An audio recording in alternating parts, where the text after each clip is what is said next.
Jabulous means very simply where intellect meets creativity spawning genius. The word was coined by yours truly. I'm the founder of it, and it comes from the part of it comes from the local character, the Jab Jab, that's found within Carnival. The Jab Jab is not the Blue Devil. The Jab Jab is not the Molasses Devil. The Jab Jab is the one in the tunic, made of brown, what we call nuts bag, that carries a lovely whip that's woven from rope and pieces of a tree called the whiplash tree. We use it because everything about the Jab Jab you have to learn. You have to learn to make your own costume, otherwise you can't walk in public with it. You have to learn how to make the whip and learn how to crack it. You also have to learn how to take a beating, because Jab Jabs will get together and will beat the stuffing out of each other. The heart of broken mirrors that's part of your Jab Jab costume is supposed to reflect the fragmented, deceptive nature of man. Because yes, you can look at the heart and say, this is a beautiful heart, but you don't know what pieces are broken, what caused the breakage, and what is the impact. Did you get your finger cut? Did you bleed? Did you whatever that case? Hence the reason why I chose the word and coined the word jabulous. And of course, jabulous comes from fabulous. Because we see people, hey, look at a fabulous Jab Jab. You don't know what that learning was like. You don't know what that person's gone through.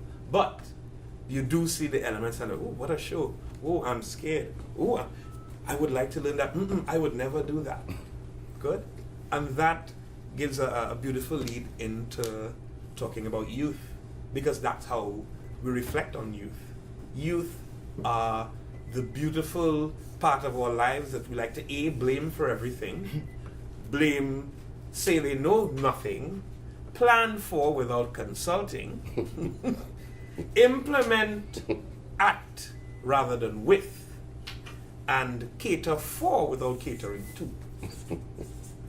So when we reflect on youth publicly, I mean, you all work within various arms of the media.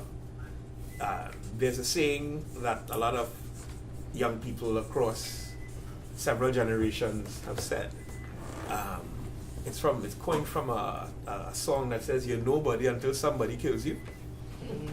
Good?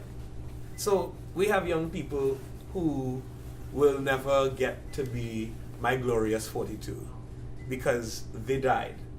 And up until the time they died, nobody knew who they were.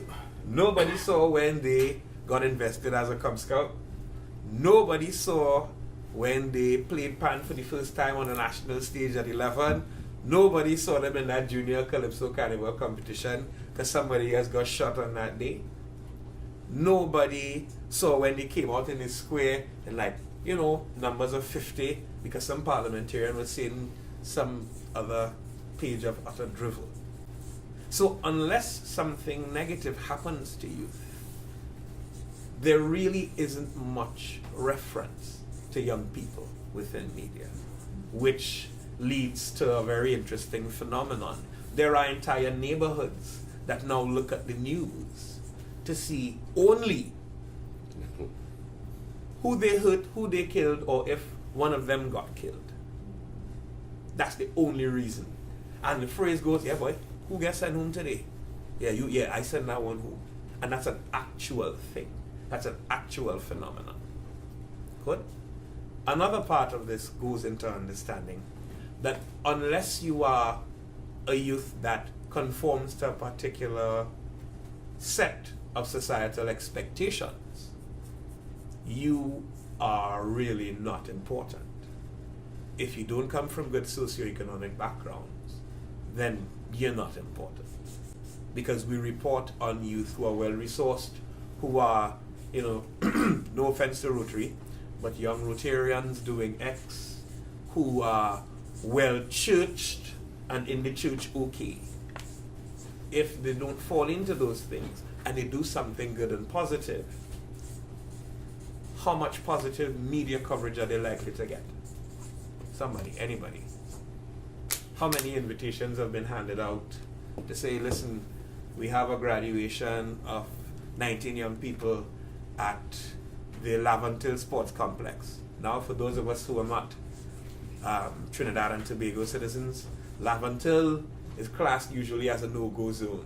Yes. I would like to defer. I cover a lot of stuff in Laventille, like the Desperados, Steel Orchestra, their youth and stuff. Yes, I know because I'm part of it. However, you can differ, but you're one finger to the hand over here.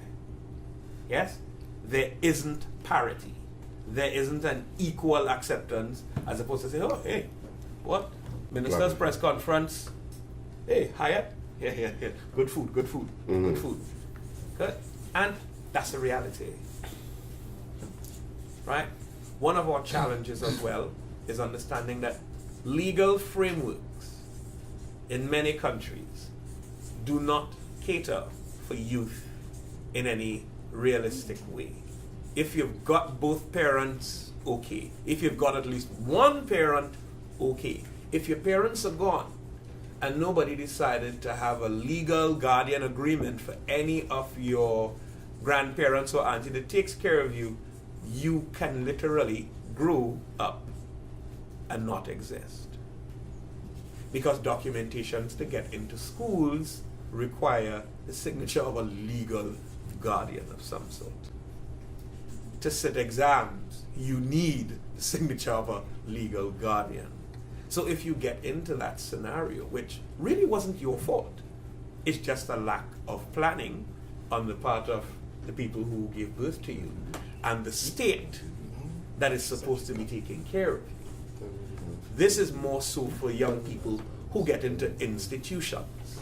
Now, you can get into an institution in a number of ways. And by institution, I mean an orphanage, an industrial school or industrial center, a special home for special needs children, or a jail.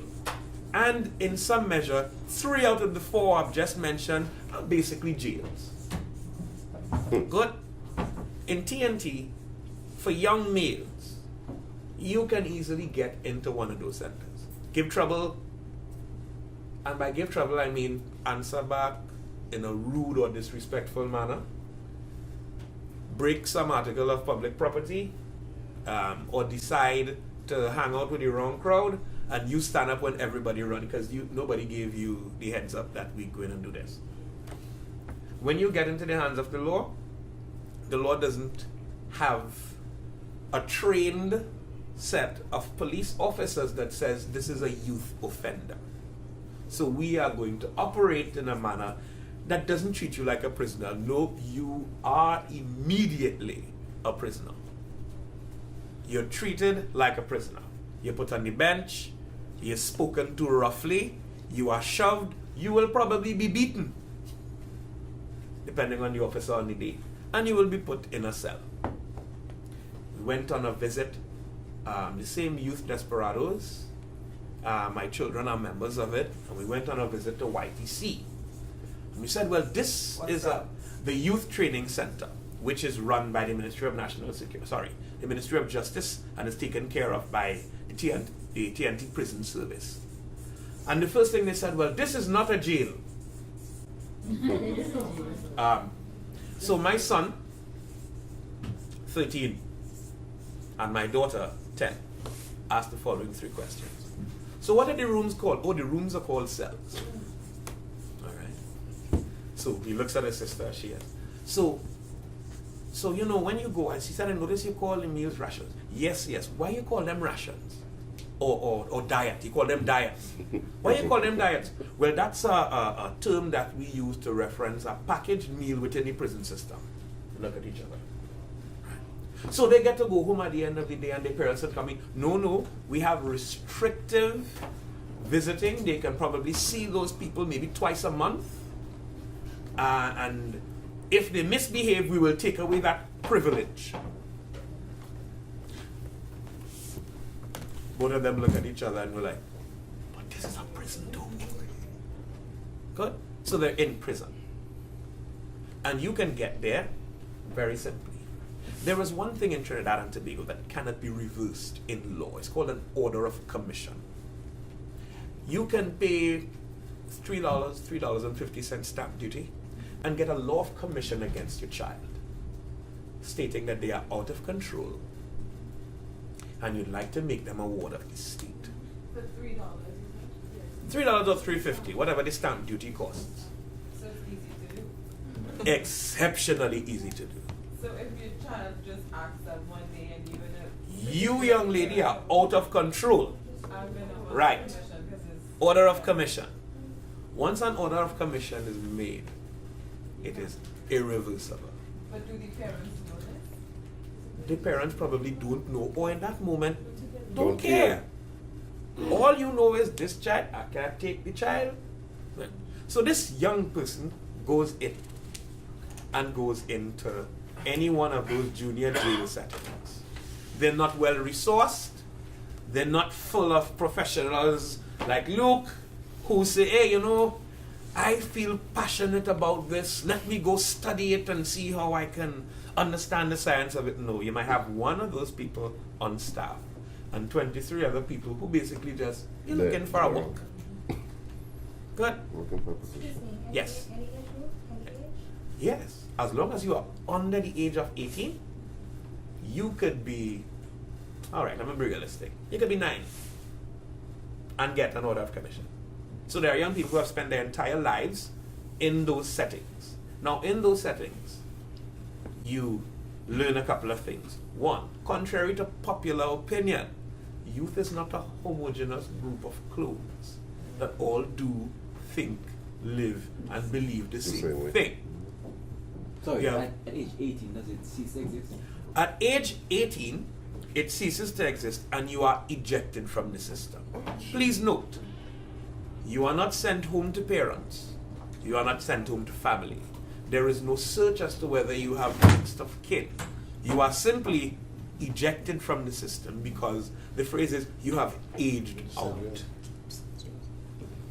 So we have an entire community of young people who didn't get to do the formal education thing in any major way, who may have come through some degree of formal education because of, you know, different challenges. Nobody takes you on when you come from a home. Nobody really pays you attention if you're quote unquote disrespectful. It could be, you know what, you're creative, but you have never been taught how to express that creativity. No one took the time. And I will tell you, because fortunately, I was disrespectful. Actually, if you ask some people, I'm still pretty disrespectful. That's a matter I know that. But that's a matter of opinion. What about rehabilitation? For what? Oh, God. No, really, for what? That's a serious question. No follow-up. I mean, you said ejected out of the system. Yes. So there's no... You don't exist at that point to the state. You know. You don't. You are no longer a ward. You are no longer in their care. You are simply your own or someone else's responsibility. Now imagine you haven't had that rounding that is necessary for young people. And you get into a situation, you still have your biological urges. Yes? You're still going to see somebody, you still have some sense of attraction. So what happens? Eventually, what happens? Sex. And let's say you get infected at that point. It's particularly difficult. Well, it has been difficult up until quite recently for a lot of young people to access treatment, because treatment requires knowledge of the fact that you need treatment. So going to get tested is kind of difficult. And we, at the advocate level, had to bark really loudly when particular things were going to happen. For instance, there was going to be the insistence that if you were going to get tested, you needed to bring your national ID.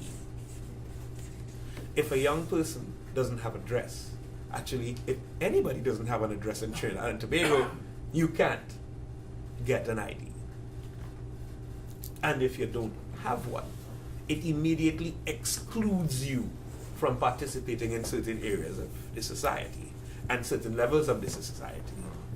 Good. It means that not only will you not get an ID, as in a national identification, try getting a driver's permit. The vast majority of jobs now require police certificate of good character. Please note, if you received an order of commission and were housed in a facility, do you think you're going to get one? So they might use this order of commission as a way to institutionalize. Sure. And there are certainly cases where that has happened. Even though the child might not have been bad behaved. Quite, yes. However, remember something. First of all, it's irreversible. So you can't even appeal that instance. It is irreversible. That is why. That's one. Secondly, there is no thought about mixed populations of young people. Remember what I said. People believe young people are just a homogeneous group of clones. Now, in those facilities, you have youth who have come through traumatic situations and who've been abused. What happened? You remove them from the home and you place them in a state-run or state-sponsored or state-partnered facility. In the same place, you have young people who have been raised within criminal families, and I just say yes, I did say criminal families, and criminal elements, who know one way of living: survival of the fittest, and the fittest is the roughest. Right next to the traumatized, raped young person, right next to the child who is out of control, right next to the child who may have been, committed because your parents can't take care of you. Right next to the child who's being temporarily housed because there may be a case of abuse or something going on, and they just put you there because they have to take you out of the home. Yes? So the exposure to everything within that environment, no counseling, no special needs, no special education, no catering for the fact that there may be emotional behavioral disturbances, nothing.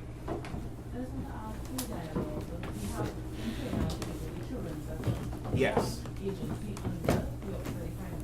Yes.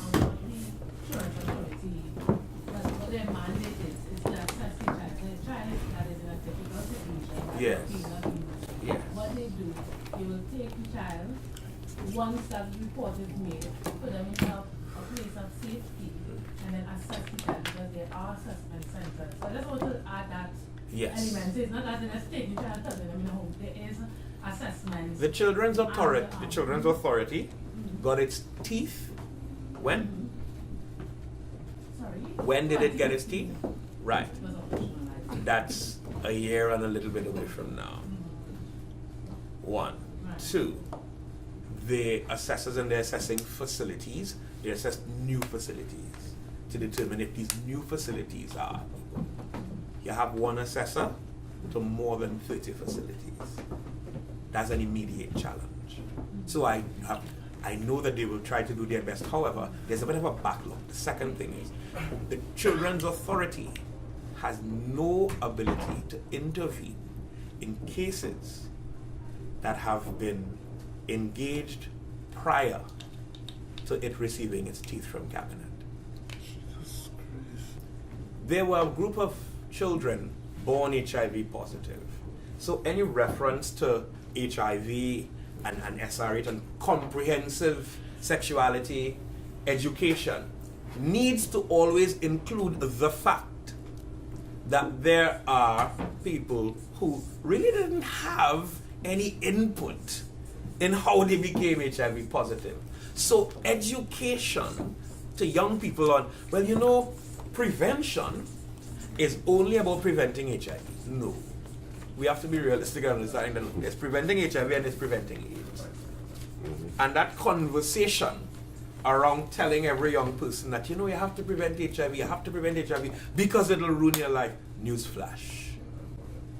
If in your eyes their lives are already ruined, what's the purpose of continuing?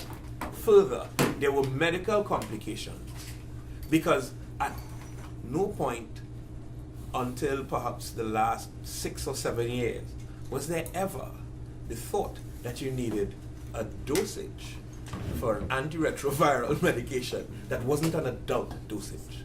They expected these children to die. So at one point, some of these young people would be speaking to us about the fact that, listen, man, it's razor blade time. What do you mean it's razor blade time? They were medicated based on, an estimate of how much they weighed, and the caregivers would cut the pills because there were no youth and child doses. There was also no thought on what the chemical composition of that medication is. There's a substance called stockrine. It is harsh, it is hard to deal with, and it taxes your body. You need rest after you take it. If you don't get a minimum of 8 hours, you can get up, you can hallucinate for the rest of the day. You will feel like, in other words, what's the phrase? You'll feel like a dried lump of dog crap on a hot sunny day. Good? But yet, part of the expectation of youth is that you go to school and study. Want to try something as an experiment?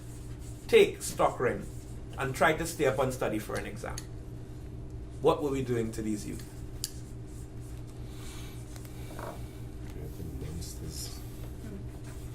And if they don't perform, what happens? They're lazy and they ain't work hard enough. Yes?